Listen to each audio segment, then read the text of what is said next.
discussion. And before anything else, allow me to make some announcements. The TSSP will be having a membership meeting today. We will invite you to have lunch together with our board of directors. Mamaya po, doon sa room C, which is the room just across this venue. We will be talking about the elections of the next set of board members of the Transportation Science Society of the Philippines. So mamaya po yun from 12 to 1:30. And as for the others, we will be having two venues para dun sa parallel sessions natin this afternoon. The technical sessions will be held here at the Toyota Training Room, and then the NCTS room here, which is the other room, the other big room here at the ground floor of the center. Incidentally, we have a full house today, and thus the others would have to, hindi naman tayo overcrowded, will have to be at the other room for the panel discussion. The proceedings of this panel discussion will be broadcast doon sa kabilang room. So we set that up for that room. Now mamaya, meron po tayong open forum immediately after yun sa ating discussion. And siguro, may mga katanungan, we probably invite you to come over dito sa bureau. Or I can get a piece of paper and then pass it on para sa katanungan. So without further ado, I see people highly. May I turn over this panel discussion session to the moderator. The moderator of this morning's panel discussion on road safety data, issues, challenges, and opportunities is the new director of the National Center for Transportation Studies. May I call on Dr. Mayashila Nagara for the panel discussion. Thank you very much, Dr. John. Good morning, everybody. I trust that you were able to be refreshed. We actually chose road safety accidents as panel topic for today because we all know how important this is. In fact, to highlight how important this is, when we were talking to Yusek Longok, she said when she started her speech and when she finished it, there were already 10 reported road crashes. That's how many within a span of, she probably spoke for 20 minutes. But what's important is that we get data so we can identify the issues and understand it. Our four panel speakers will discuss the various aspects of road, the challenges and obstacles in collecting data and the importance of it. First off, we'll have a discussion from the Assistant Secretary of the Department of Transportation, Dati Landing, to ably represented by Miguel Enrico Paal.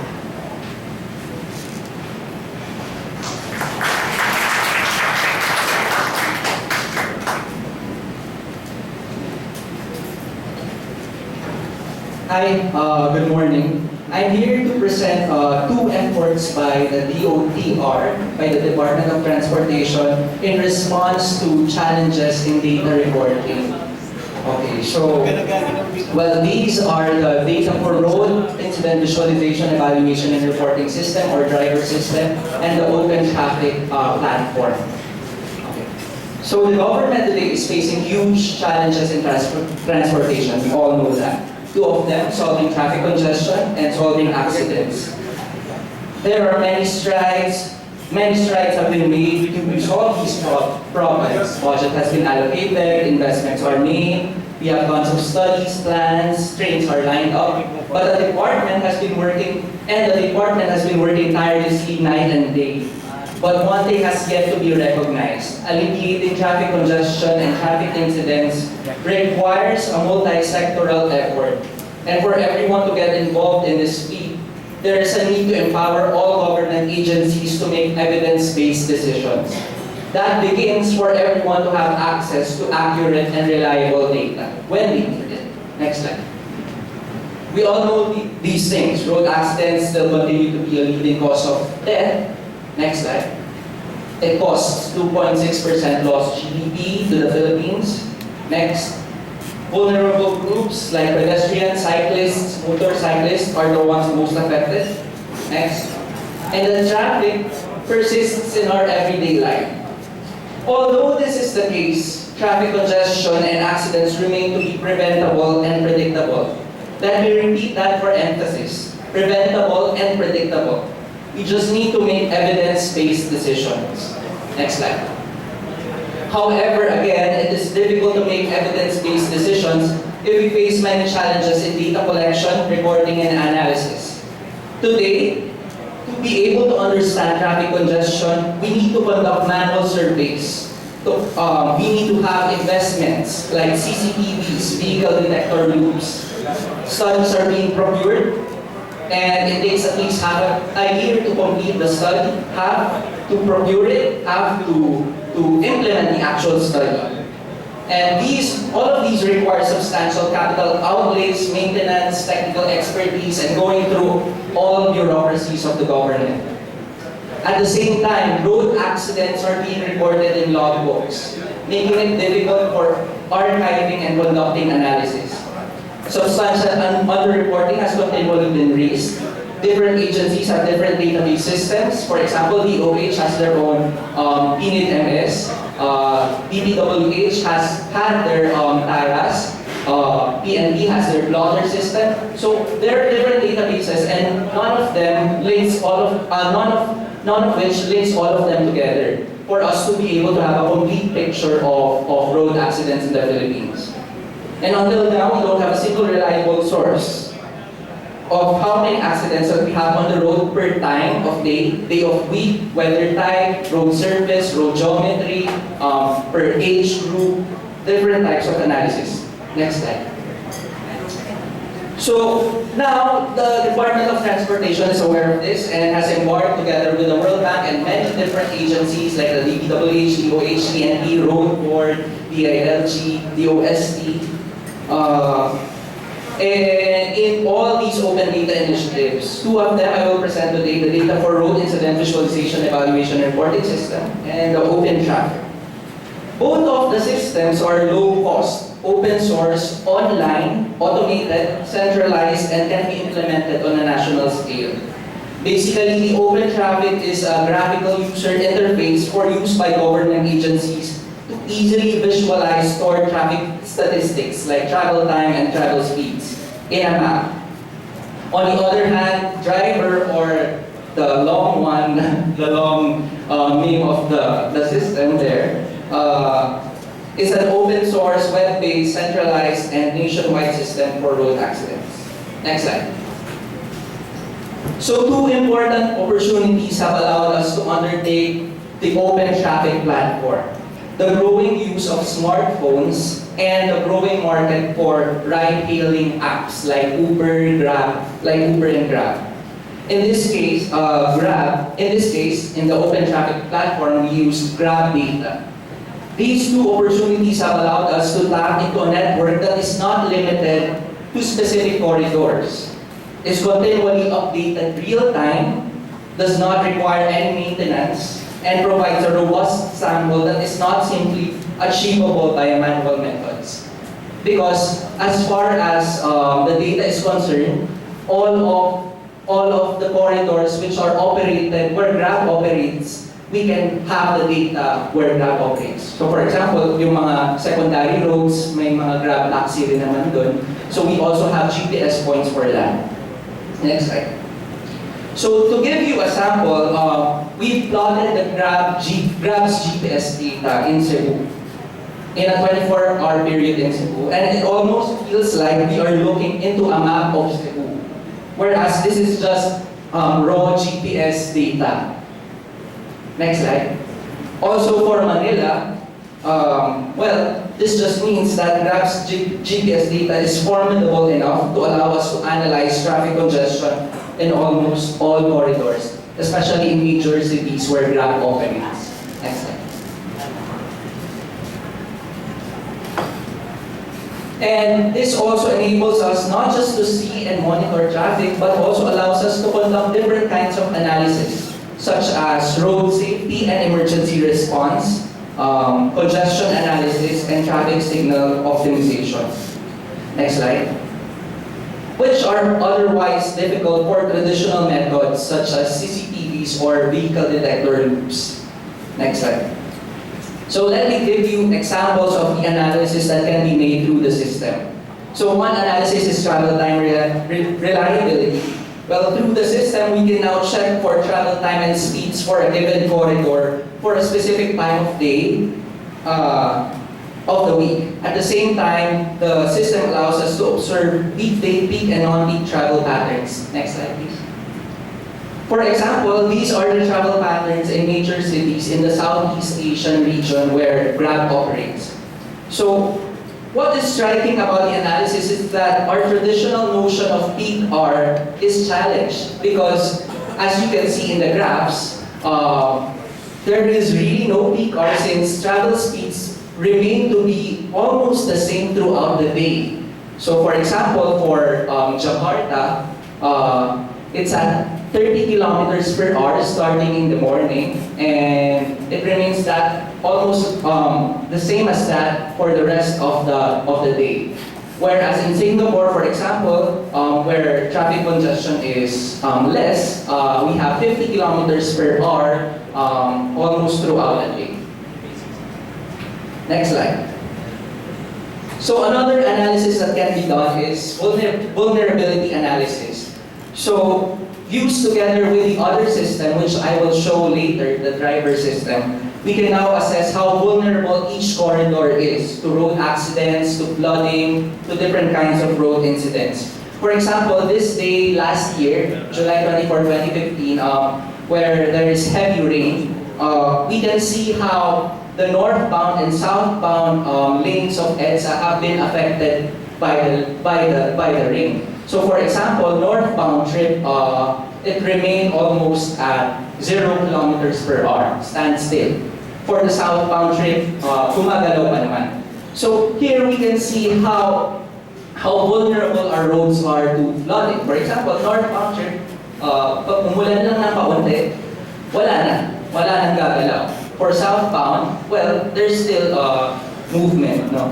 And at the same time, what we can derive from this is how we can optimize infrastructure and how we can optimize traffic enforcer allocation, especially in light of these events. Now, next slide. Well, another one is travel time surveys. So I mentioned earlier that the government usually undertakes procures studies for them to understand traffic congestion in different areas. And this one, this line graph shows the different studies that have been conducted in Cebu. No? And the orange line is data from Grab's GPS points. And as we can see, both lines tend to point to the same thing, no? That travel speeds, travel time increases during the corridor. So what we can derive from this is that government can now confirm the studies that they are procuring at the same time that they can also do it themselves. No? Next slide. Now we go on to the next database system, the driver system, or the data for road incident visualization, evaluation, and reporting system. Well, it's an open source, web-based, centralized, and nationwide system for data collection, analysis, and reporting of traffic incident data. Well, this is in response to the absence of a reliable or a single repository of accident data in the Philippines. I mentioned earlier that different agencies have different database systems. For example, DOH only records accidents when the persons involved are sent to the hospital. So those are the only data that can be derived from the DOH system. For the PNP plotter system, accidents which are which are only reported to the police, are the ones who are recorded in that database system. And we also know that the LGUs have their own different systems. For example, in MMDA, we have MARAS. In CTOM, they record it in logbooks. So the driver system also has three components: data management, data analysis, and institutional arrangement.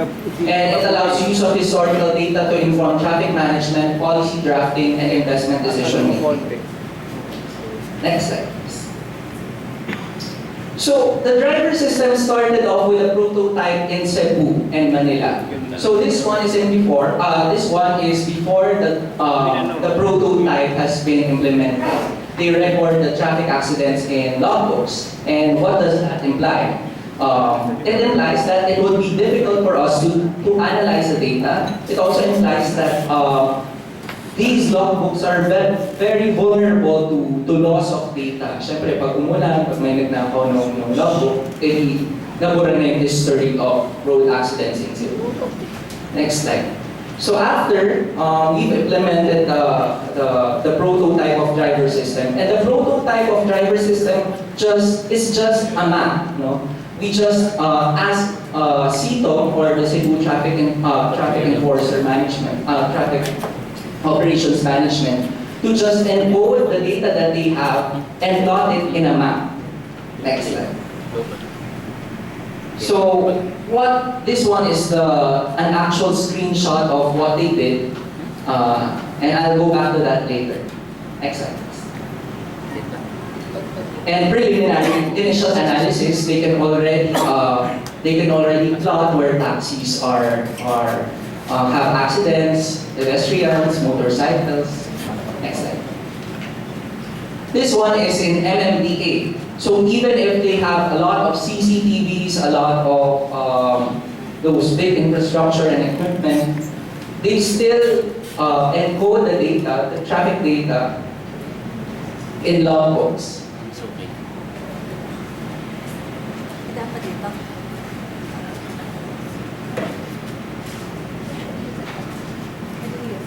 Next slide.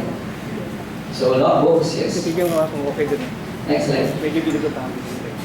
And then we introduce the prototype of the driver system. We just ask them to plot the data that they have in the map. Next slide. So here is a picture of the actual screenshot that they made. And we can see there are so many accidents. July 2014. Next slide.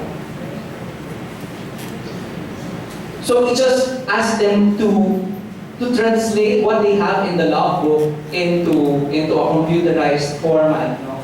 And here are some of the reports that they made. So, and as you can see, there's no standardized terms, there's no standardized definitions. There's still a lot of things to improve on so that we can make more formidable analysis.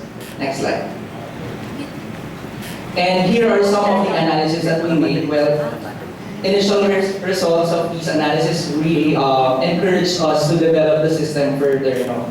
And we asked CTOM, enforcers from CTOM, to identify which intersections do they believe are safe and which are prone to accidents. So yung green circles in the map are the ones identified by CTOM as safe intersections, while the red ones are those which they deem are accident prone.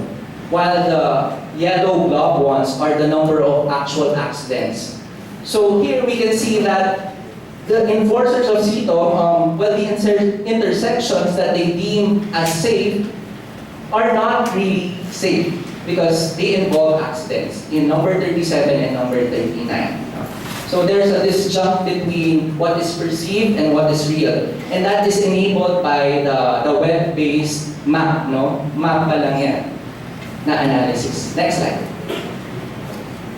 And this one is, we've asked CTOM to identify where their enforcers are located. So, yun yung heat map, yun yung color blue na cloud dun sa picture. And then we plotted the number of actual accidents in the area. And here we can see number 1 to 9, in the intersection where there are more accidents, no, there are no enforcers. So again, this is another benefit of the map-based app, no? It allows us to see, to allocate our traffic enforcers efficiently and effectively. Next slide. And lastly, this one, we've asked Sitom again to identify where the schools are located, and then we inputted the number of accidents in the map. And here we can see that there are accidents in front of the schools, like St. Nicholas and Cebu Eastern College. No? So again, it's about traffic, and it allows us to have optimal traffic enforcer allocation, and at the same time, it allows us to rethink our policies in terms of, well, schools, road safety, ultimately road safety. Next slide.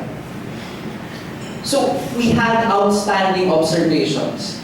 This just from the map, no? Map pa lang yun.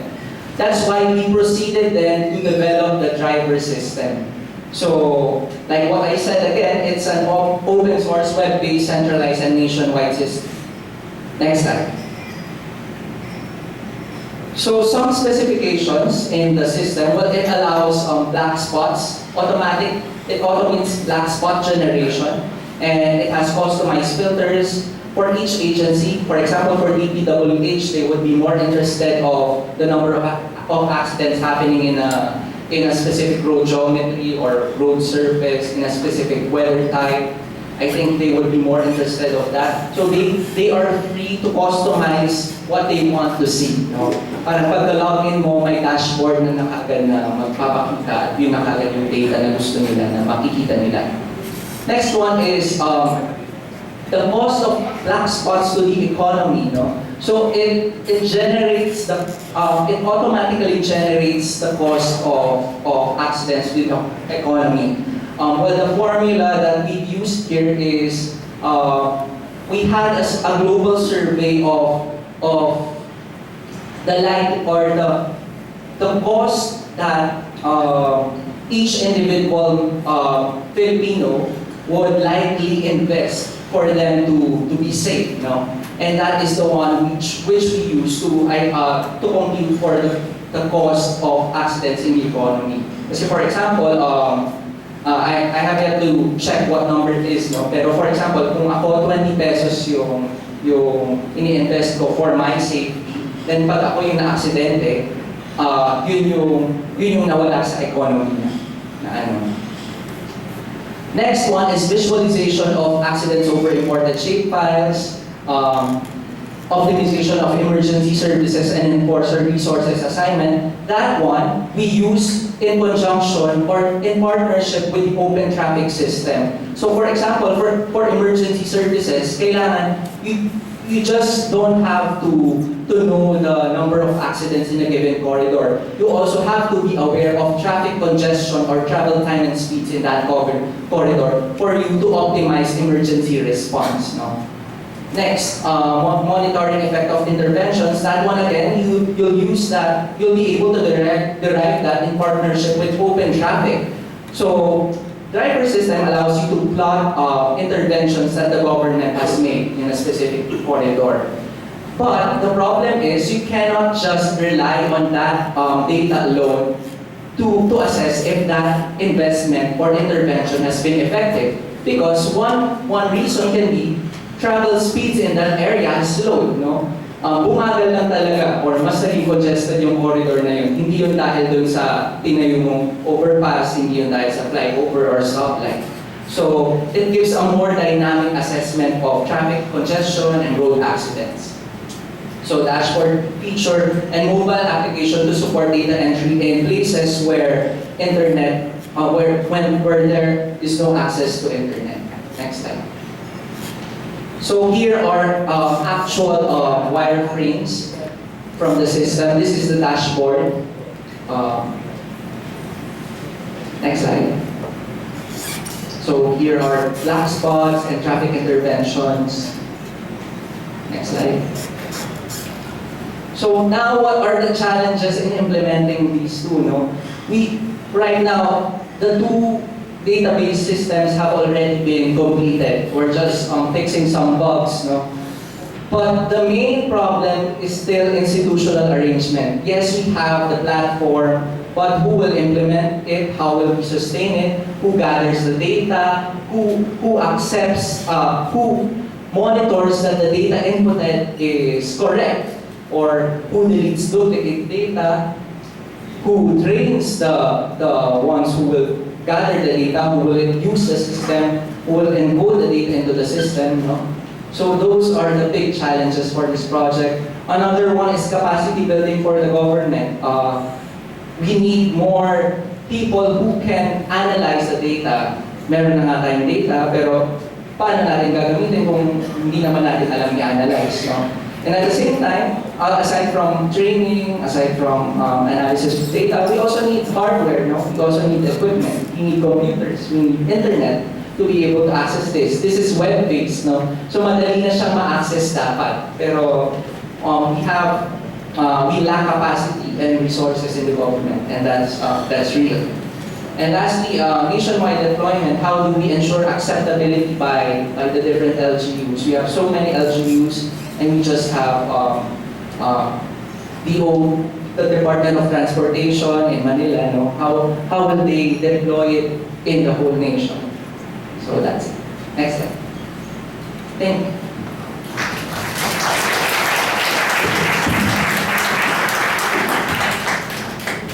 Thank you very much, Miguel, for showing us an exciting new world of open data initiatives. We would also like to hear from DPWH. We'd like to call on Engineer Marites Reyes.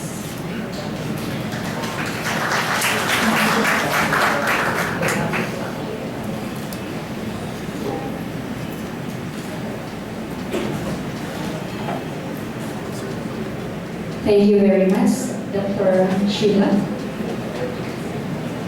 Thank you. So, this is our presentation. I am representing the Department of Public Works and Highways. The outline of the presentation, I will be talking to you with the issues that we are currently facing. Issues and problems on road safety in the department. I would like also to present the initiatives or the solutions to address these issues and the challenges that we are facing in implementing our road safety activities. Under the DPWH strategic policies and programs, which is also aligned with our mission and vision in the department, we are mandated to provide better quality and safer national roads and bridges. In this diagram, you can see this is the data has been taken from our traffic accident recording and analysis system. And this is from 2009 to 2011. The TARAS has been terminated in 2014. So that is only I can show you this data. It says here that the number of fatal accidents increased by 32% from 2009 to 2011. In this diagram, it shows that the three main causes of accidents, which are the human error, vehicular defect, and road defect. It shows that human error has the largest share in causes of accidents.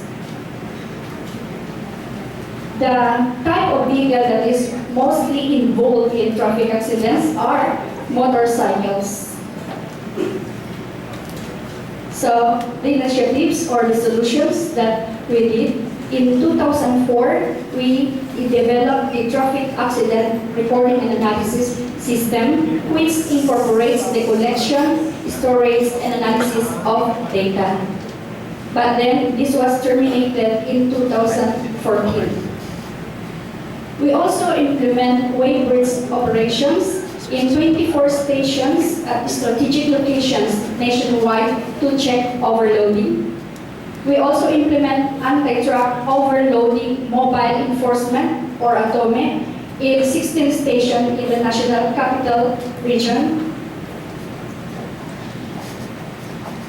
Under the DPWH rationalization plan, the Bureau of Quality and Safety has been created to manage road safety activities in the department. We hired new civil engineers to man the Bureau. We conduct road assessment had been conducted at 12,000 kilometers under the International Road Assessment Program Philippines project. For now, we have already finished 3 demonstration corridors and ongoing are 2 sections in Region 4B and in Visayas. Conducted road safety audits on existing roads, which have already covered approximately 8,000 kilometers. Conducted other road safety inspections to ensure that a safer road along our national roads. We extend technical assistance on the improvements of critical intersections and locations to modify the intersections to ensure safety in the intersections. We developed, revised, and disseminated road safety manuals in our implementing offices, but it's also available in the DPWH website. We conduct road safety engineering training workshops, internal and external. Now we are targeting also the local government units since they are the one to help us in enforcing road safety initiatives. Various policies and issuances on road safety have been issued within the department. And these are the challenges to implement our road safety activities. The need to institutionalize IRAP or the International Road Assessment Program and Road Safety Units, because it's only the access for IRAP is only up to the central office only. We have not yet deployed this in our implementing offices. For road safety audits, we have to train our engineers in the implementing offices on how to conduct road safety audits. The second challenge is this: we need sustainable funds to support our road safety projects and activities.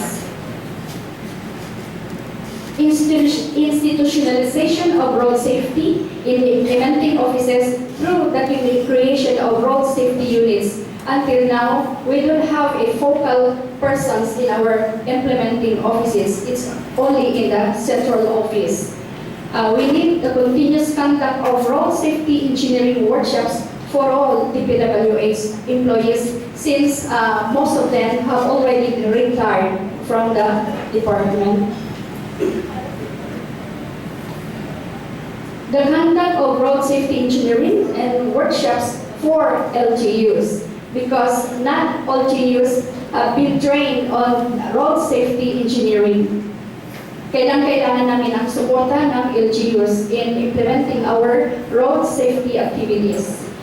The conduct of road safety audit during the detailed design stage by the implementing offices to ensure high levels of safety on new road projects. So, hindi pa namin ngayon natitrain ang mga engineers on implementing office on our implementing offices on how to conduct or to make road safety audit reports on the detailed design stage.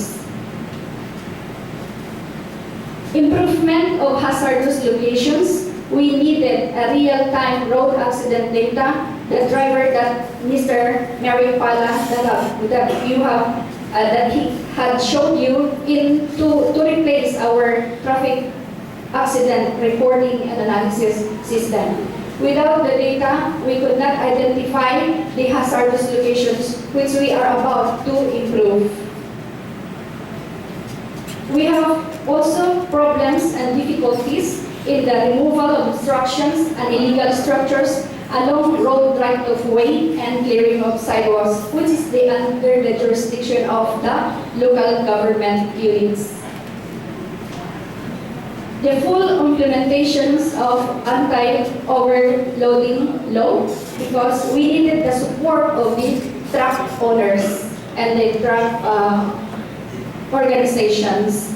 The anti-stealing and vandalism of road safety facilities, this is a major problem in the department because it is not within our control. It is within the local government unit on the anti-stealing and vandalism of road safety facilities. So DPWH aims to build safer roads for everyone, but I know that we cannot do it alone. We needed the support of other concerned agencies in its implementation. So that ends my topic. Maraming salamat po sa inyong pakikinig.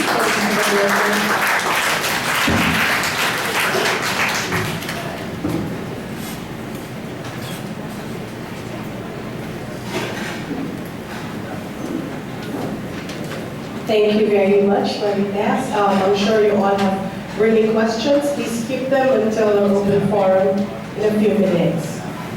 Our next presenter will be from the University of the Philippines, Diliman, our in-house road safety guru. Please have a welcome, Dr. Ricardo G. Sigua.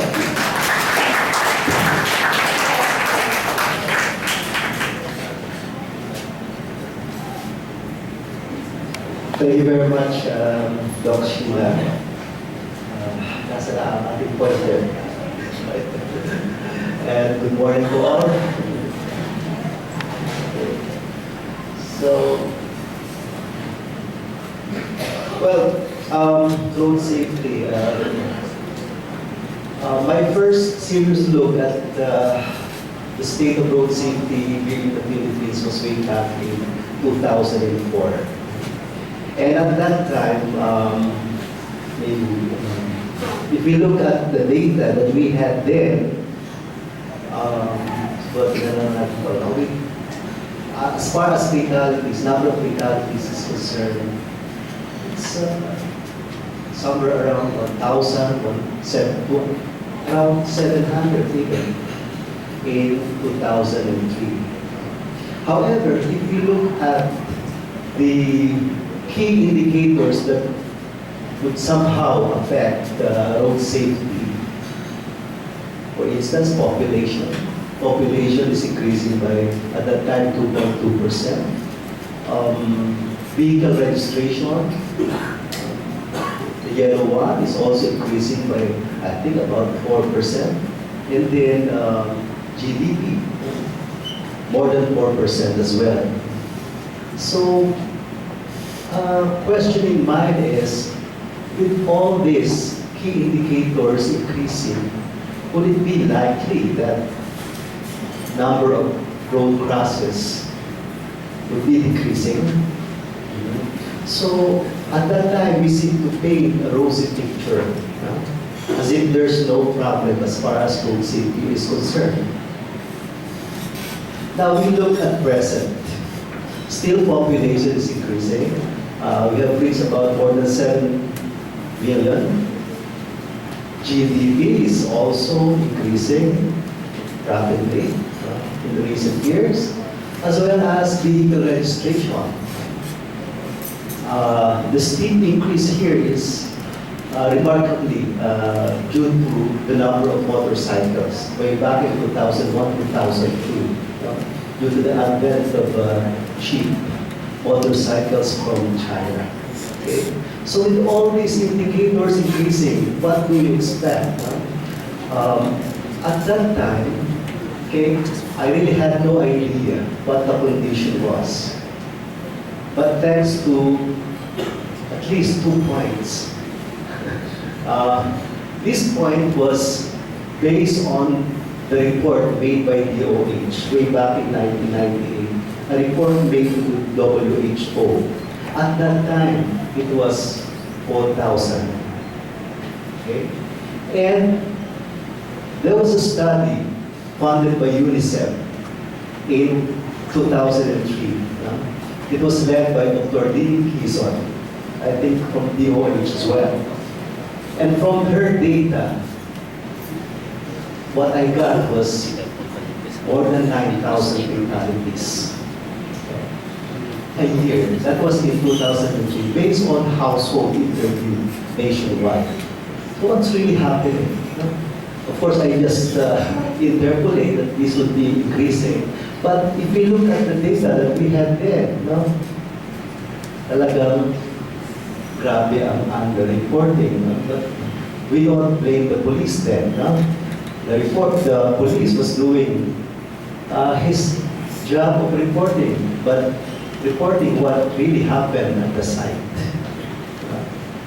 So, well, Myrick has pointed out that we have police data, we have health data, but what do we do with them? Do we just combine them to get the total? There could be a lot of overlaps. So, honestly, just like Dr. Bea, he mentioned that we don't know the current condition. And that's true, especially in the area of safety. I have no idea now how many in terms of fatality do we have annually. If this continues to grow, then what do we expect? There's already 9,000. But this could be 15,000, 20,000. But if we look at the report presented earlier, it was at the level of 1,000. So this is one thing that we need to look at. We don't really have an accurate information as far as the number of fatalities here in the country is concerned. Hopefully, with driver, to be able to get that. It's a challenge, I think. So, well, the one mentioned by Myrick, it was, yes, 2.6%. Get it? 2.6%, but that was in 2004. According to USEC London, as far as congestion is concerned, 8% GDP. I have really no idea how much is it now. Could be 5% of our GDP. We are among ASEAN, we are among the worst. Singapore has 1, Brunei has 1% of GDP. So, and more or less, it really was very difficult to produce this table. But still, at present day, we base our estimate on this figure. At that time, GDP was about 4 trillion. Dahil na ang GDP ngayon. So, this is a very conservative estimate at that time, around 2 billion pesos, rather dollars a year.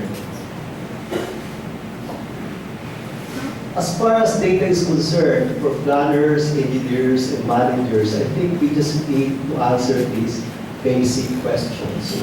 Who were involved? Who were the victims? When did it happen? Where did it happen? As well as why did it happen? And you just look at this one by one, although still on macro, not macroscopic. As far as in terms of who or which vehicles are involved now, easily we can see that the motorcycle take the large share. More than 1 in every 3 incidents, motorcycles are involved, 38%.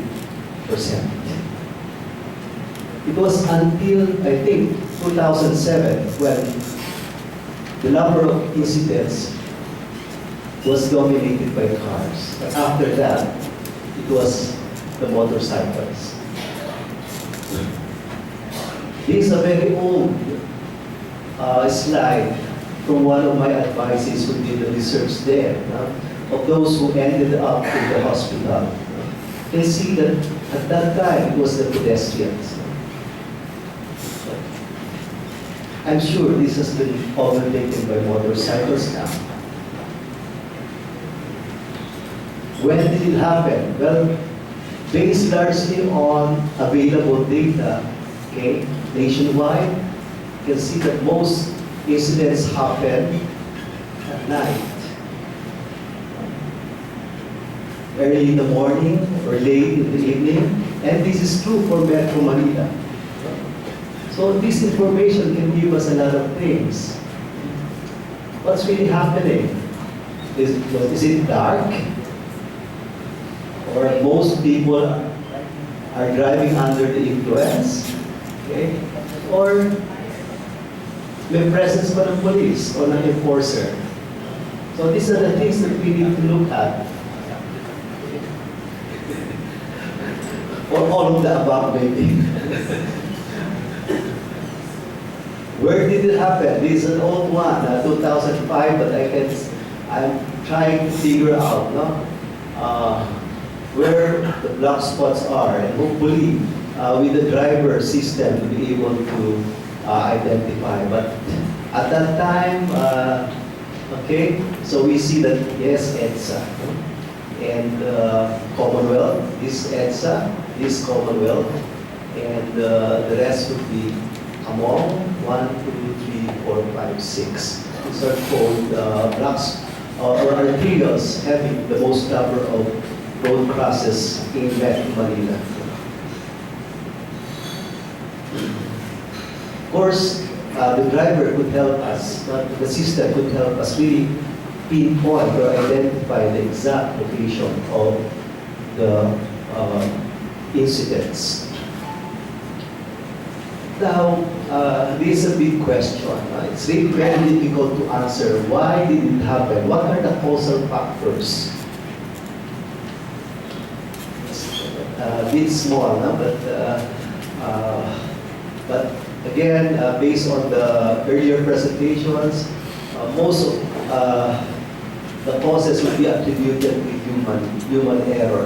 But what we have uncovered, it's unknown. And that's more than 60%. No? Based on the data alone, that's really very difficult to know what the reasons were. This is something that we need to improve. Okay?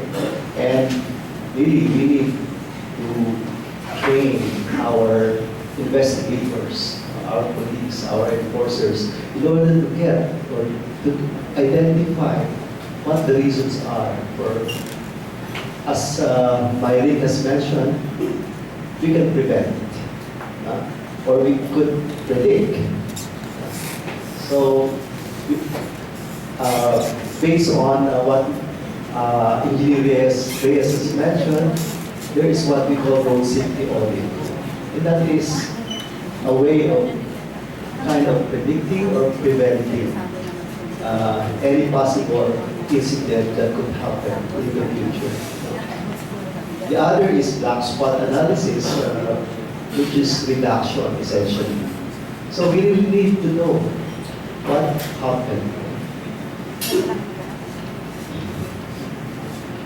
2011, 2020, well, nakalagay ito, a decade of action for road safety. Okay? And we are signatory. The Philippines is signatory to this UN declaration. Well, hindi naman si President Duterte on that side, so there is siguro. But, anyway, what is the objective of this move by UN? To reduce to half the number of fatalities. Very, very optimistic, no, objective. If we don't do anything, the number of road crosses or rather fatalities will increase this way. But because of our effort, it's supposed to go this way. Dramatically decrease the number of fatalities by half. Now, where do we go from here? I know for sure that the number of road crosses is increasing, but the level, the magnitude, the number, is still a guess. We can estimate, but we started that effort way back in 2005 when we had the first road safety action plan. We developed the road safety action plan in 2005. Okay? And well, consistent with our goal, so UN's decade of action, okay? What could we possibly expect by 2020? It will go up based on the existing trend. Sorry. Or increase further as far as the rate is concerned. Or decrease a bit. Or can we possibly meet the objective of UN to lessen it by half? Answer is I can't tell. But this is the thing that I'd like to know. I would enjoy or encourage our students, faculty in the academy to look at this.